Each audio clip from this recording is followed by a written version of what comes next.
Good afternoon on a Friday again, and it's 4 o'clock here in England.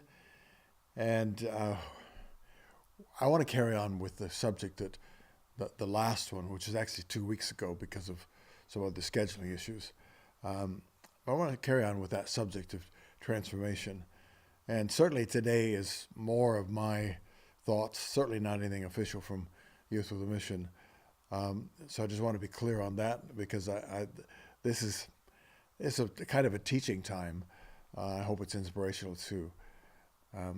There's been a lot of talk about uh, transforming societies in the last, well, it's actually been about 50 years because, um, as I think I've said before in one of these live streams, I think for evangelical Christians, that is, Bible believing Christians who are strong on you must be born again and a real commitment to the faith, um, they traditionally split away from um, the churches that emphasized social responsibility.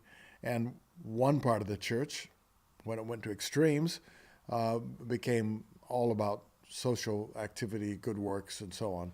And almost in reaction to that, the other part of the Bible believing church initially went off into the holiness movement and just scripture and going back to uh, the early church, what they considered to be the early church way of structuring church society went. And it created quite a few extremes to fuel the arguments of people who don't agree with it.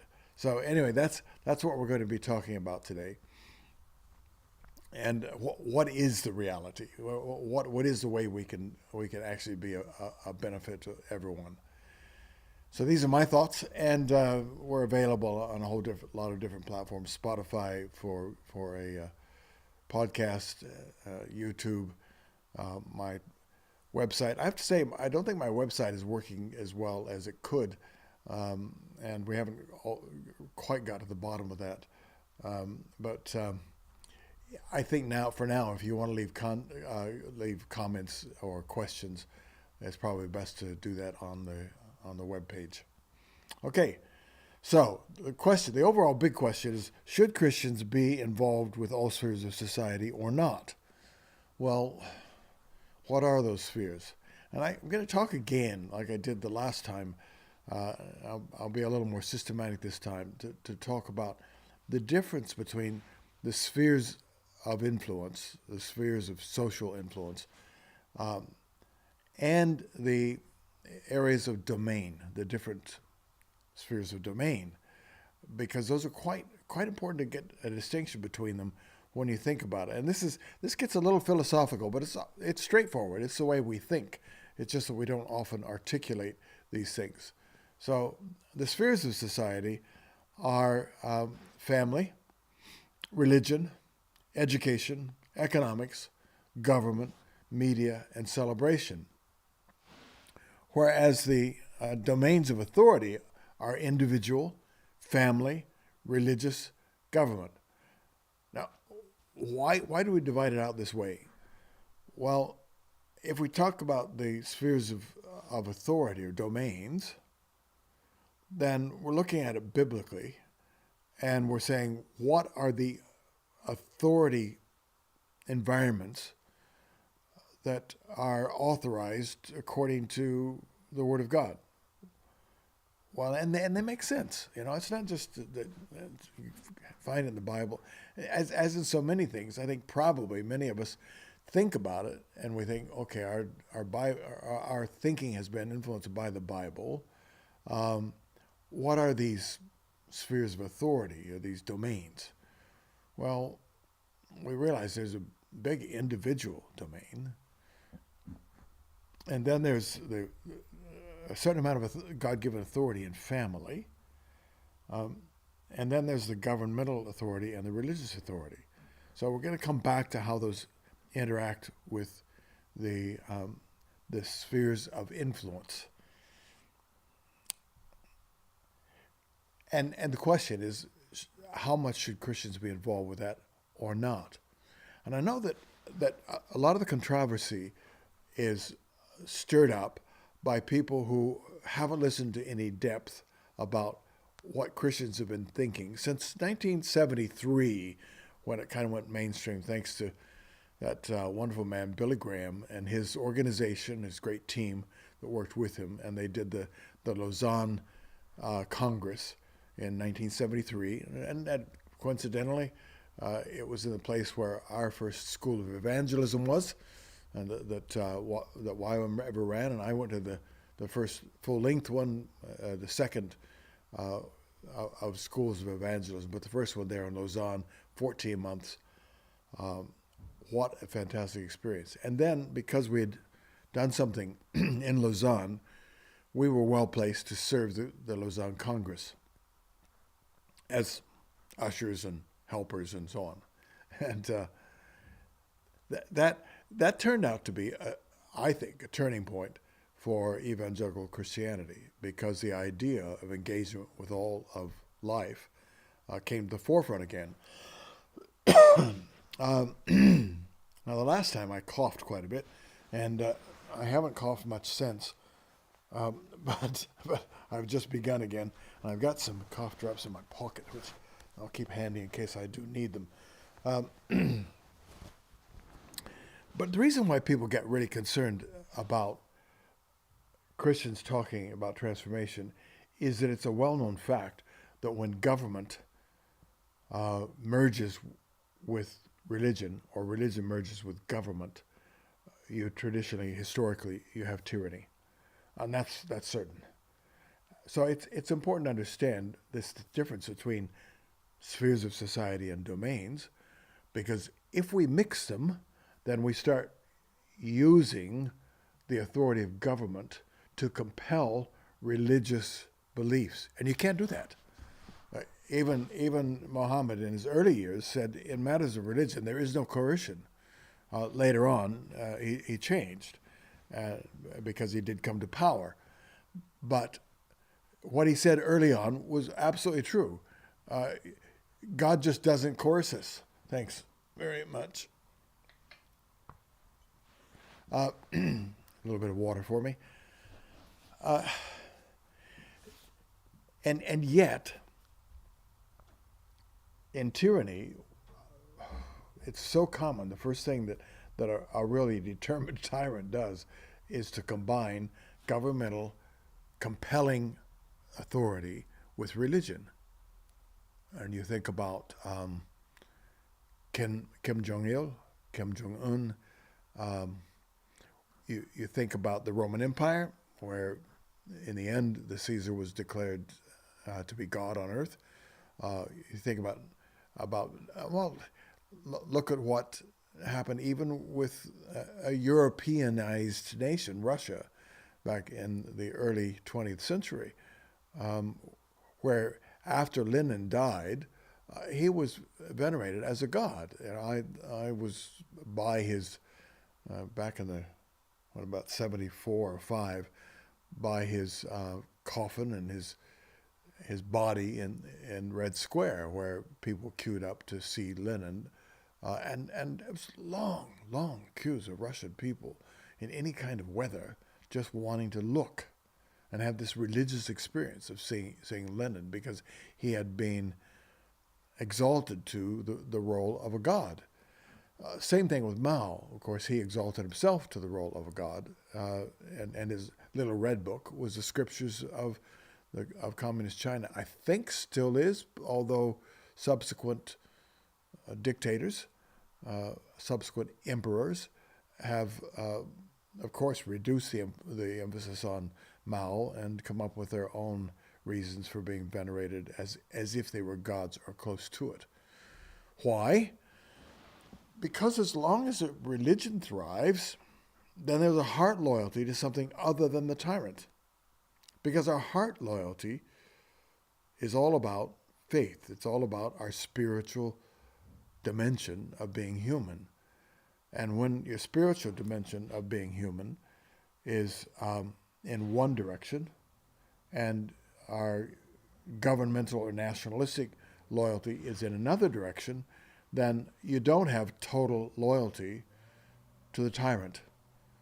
And that's why whether it was communist Soviet Union or communist China or whatever, once tyranny takes hold, then that tyrant and his system seeks to also dominate the religious sphere. So you get people inside in their deepest being, as well as in their behavior and in their outward conduct, where they will obey the law and so on. I found it really interesting to think about that a bit, because in 1970, a long time ago, Marty and I were engaged at that point, and we were on a field trip with our School of Evangelism. All the schools in those early days, I think the first 7 or 8 years, the ones that were run out of Lausanne and then added in Germany and England, those schools would do a Middle East field trip. So we were on this Middle East field trip, and we were in Israel. The whole experience was fantastic. Back when none of the, say for example, the 7 churches of Asia, the sites of those 7 churches written by John with the book of Revelation, the letter of Revelation, none of those were touristized at all. You could just walk up to ruins of Ephesus or Thyatira or Pergamum and look around the ancient Roman ruins and think, wow, Paul preached here. It was remarkable. But the experience in Israel, whereas it was terrific for grounding the Bible texts in real geography, when you think about the sea or the Lake of Galilee, the Lake of Tiberias, and you know what it looks like, and you know how the land around it looks, and up on the hillsides, and then when you read the Gospels especially, you can visualize it with more accuracy, more confidence. It all becomes a bit more real. Same thing with being in the old city of Jerusalem. It's not unlike it would have been in the time of Jesus. So it was a great time. But of course, Israel, in that era, right after World War II and the horrors of the Holocaust, when the immigration to Israel, to the land in the Middle East, was at its height, most of the surviving Jews from what we would then call Eastern Europe, or now it's part of Greater Europe, but that part of Europe that was under the Soviet Union, they came out in large numbers, but they were still pretty convinced about the socialist view of life. As a result, they set up communes. They called them kibbutzim. They were community farms. On those farms, everything belonged to everybody. So you didn't have your own clothes. There was a community laundry, and when clothes were soiled, and you were probably told how long you were expected to wear them before you put them into the laundry, then when your underwear was washed and dried, it came back and was put into different boxes that were ranked according not to any people's names. It was just the sizes. So whatever size you were, you would go to that sort of cubicle in the wall, and you'd pick out the underwear that fit you and the work clothes that fit you and so on, the shoes. And everybody had everything in common. And we were really impressed with the way the kibbutzim were thriving, and the effectiveness, the fruitfulness of their farms and all. But it just didn't last. Because there's something deep down inside each of us that has a desire to have individual domain, individual authority, to have a large part of our own lives subject to our decisions that are not coercively, that is, using any kind of force, influenced by any other domain. So once the way I saw it anyway, what led to the dissolution of most of the kibbutzim, I think all of them, none of them run that way anymore. Only those who were really saturated in the communist way of thinking through their education under the Russians, the Soviet Union, only those people would think of living life that way because they had been saturated with that in their education. But as soon as they came into contact with other people making Aliyah, going back to Israel, and they saw people living with an extensive individual domain, they didn't want to live anymore with so many of the decisions made for them. They wanted to decide what they wanted to wear. They wanted to decide what their career would be. They didn't want to be told, well, you are working in the orange orchards. That's it. That's your job. They wanted individual domain. We have a deep desire for that. And yet there are obviously boundaries to that, because when we exercise our own domain with too much self-interest being preeminent, then we begin to damage other people. So one way of looking at society and the Christian faith is our faith consists in part of how we have to behave toward each other, for it to work. And that's where the Old Testament template, as Landa Cope calls it, is so valuable, because the law of the Old Testament was a lot about how you behave towards other people. And then the commandments of Jesus take it further, because if you take the teachings of Jesus seriously, and we're all supposed to, then, well, the law is summarized by love your neighbor as yourself. Love the Lord your God with all your heart, soul, mind, and strength, and love your neighbor as yourself, which is above the law. But all the Old Testament laws about not lying, not cheating, not stealing, not envying, that was a hard thing, and how to behave, what crops to sow and not, and how to, what kind of fabrics you could weave and not, how you disposed of your own waste, how you disposed of bodies, etc., all that. We don't realize, I think, how much of our behavior today, our legislation, our social norms, are actually biblical commandments, biblical norms.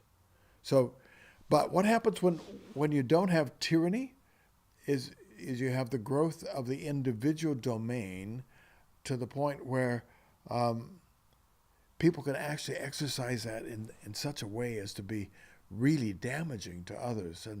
And that's where we are today, I think, with it's mostly demonstrated by rising crime rates. Now, interestingly, there are other religions that aren't so strong on the individual domain. I think Islam is one of those, because Islam takes two of the domains, that is the individual domain and the family. The individual and religious, we'll come back to family, those two domains, and combines them. Now, the impact of that is massive. It really is. It's huge. As I'm speaking, we're in this undeclared war, but war between the U.S. and some allies and the Islamic Republic of Iran. What is that? Well, it's a place where the religious authority, domain, and the governmental authority, domain, are combined. And so, as I said a little earlier in this live stream, that means that you have the coercive power of government. See, biblically, the only one of these domains that actually has the authority to coerce people through a lifetime is that of government. Government makes laws, you've got to obey them. And it's important when we think about these things to remember that the Bible was written, the New Testament in particular. Well, let me back up. The Old Testament was written with the unfolding of the laws, and for that period of time in which the people of Israel were self-determined enough to be under the laws of God. There was no other authority over them. And then came the conquering of first Israel and then Judah and then Jerusalem itself by the Babylonians and Nebuchadnezzar, and they were no longer free to be under the law of God. So you had the development of the law, and then the New Testament is written to people who were under the Roman Empire, and there was no opportunity whatsoever to participate in government. The attitude of the New Testament towards the law of the government is render unto Caesar what's due to Caesar.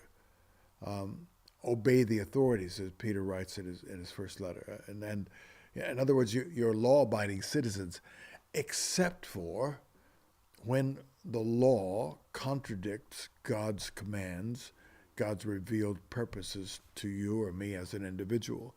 And that's why you get so many wonderful stories of people who would rather do right and obey God than to compromise, save their lives, and live. So martyrdom comes in, and you see that in the early chapters of Acts, where they are trying to be compliant with the law, which was the Roman law, but as implemented by the Sadducees, the Jewish collaborators with the Romans. And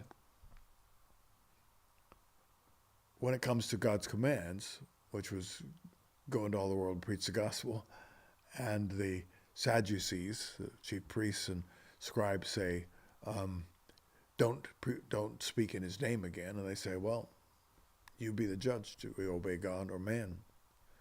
In other words, yeah, we'll respect the law, we'll honor the law, but we won't break God's commandment to us to keep the law. Now, that's an important concept throughout Christian history, where the domain of the individual is compliant with law, unless that law becomes tyrannical and tries to take authority over your individual domain in the religious sphere. Now,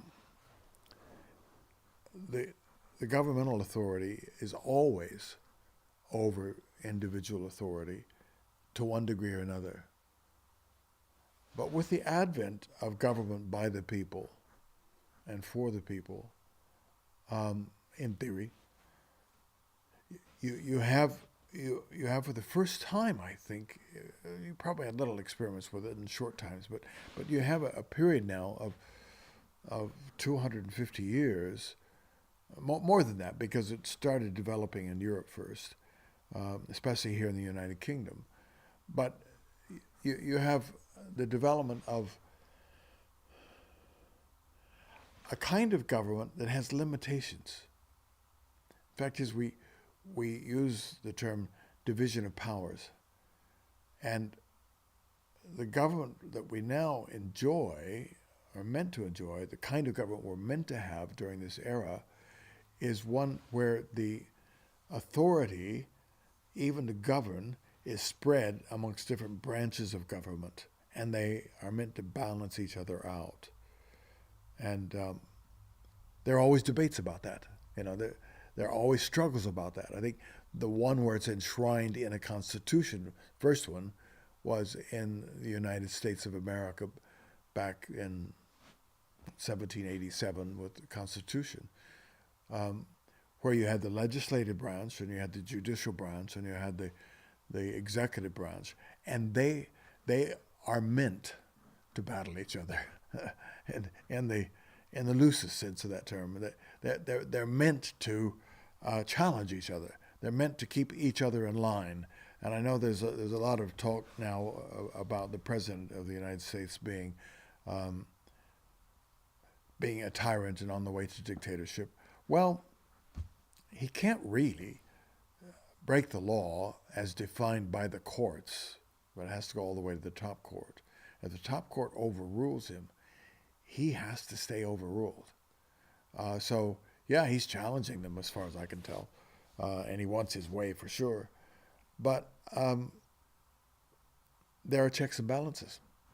The system's working quite well, in my opinion, but I only know what I read. So I suppose that's like you too. But this concept of spreading power, spreading the domains, is really, really important. And I want to come back to that. Got just a couple of minutes here, and I don't want to get carried away. So I'd like to go back for the last few minutes here to talk a little bit about the spheres of society, the spheres of influence. When you think about them, let's go through that order. Family. Family, you think, well, wait a minute. What kind of authority does family have?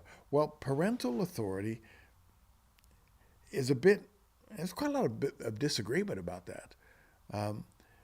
I, for one, am a little bit more traditional. I think parents have a responsibility to train their children to exercise their will to do the right thing.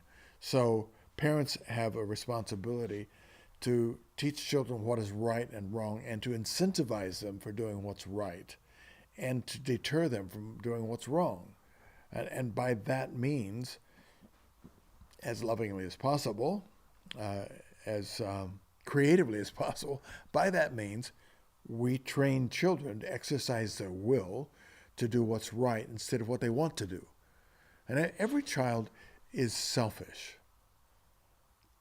I'm not sure that I believe the traditional theological view, at least in the last couple of centuries, of original sin being something sort of like a deposit that we're born with as children. I think it's more reasonable and equally scriptural to see that as children, as infants, we are born heavily dependent upon our parents, especially on the mother, and we become entrenched in self-interest. So in the early weeks, months, years, the mother has to be attentive to the child, and the child can't communicate other than to cry or to be content. And crying means something. And it's not long before the mother picks up what the cries mean, and you say, oh, the baby needs to be fed, or she's getting sleepy, or whatever it may be.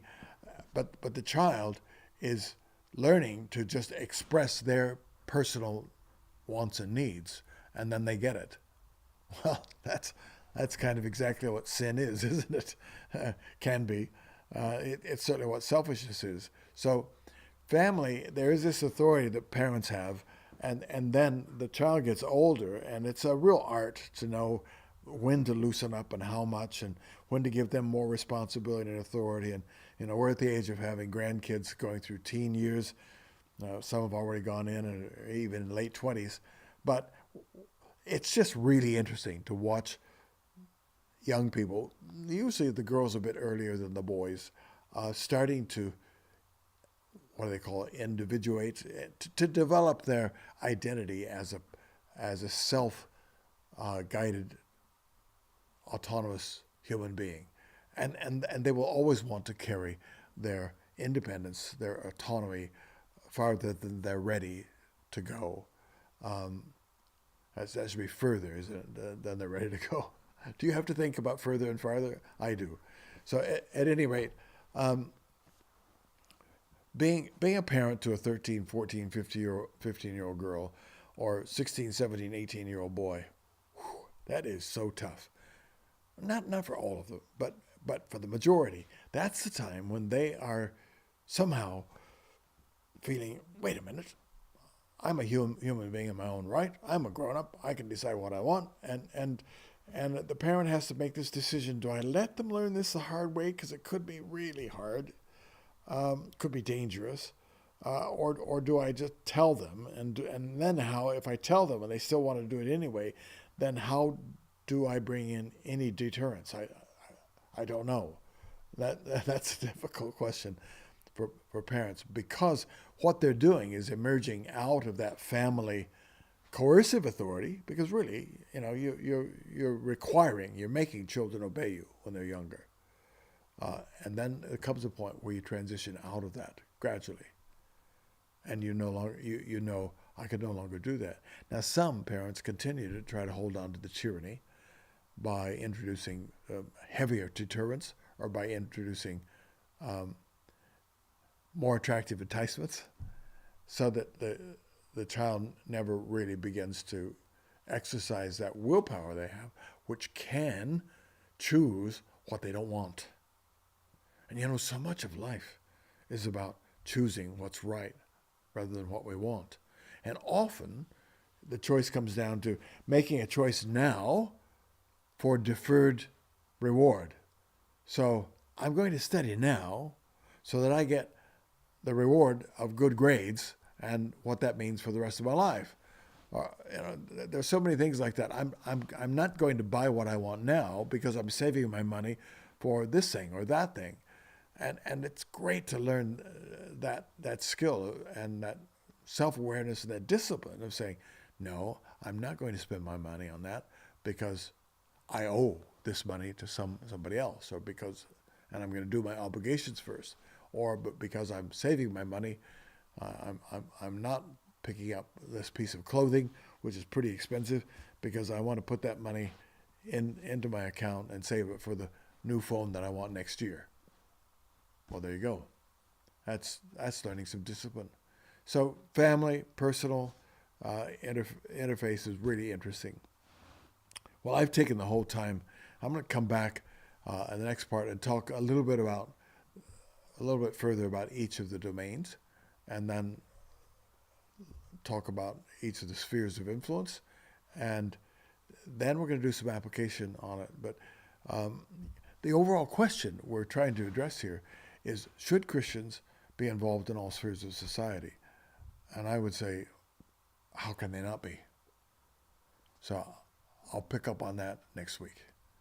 Thanks for watching or listening.